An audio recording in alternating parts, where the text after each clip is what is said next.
ഇലയിൽ വാട്ടിപ്പൊതിഞ്ഞ ചോറിന് എന്നും അമ്മയുടെ സ്നേഹത്തിൻ്റെ രുചിയാണ്.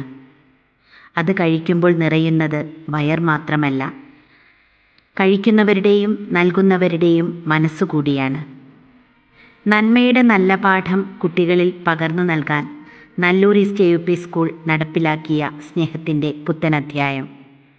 കോഴിക്കോട് മെഡിക്കൽ കോളേജിലെ രോഗികൾക്കും കൂട്ടിരിപ്പുകാർക്കും ഞങ്ങളുടെ അമ്മമാർ ഒരുക്കിത്തന്നത് 450 സ്നേഹരുചികളാണ്.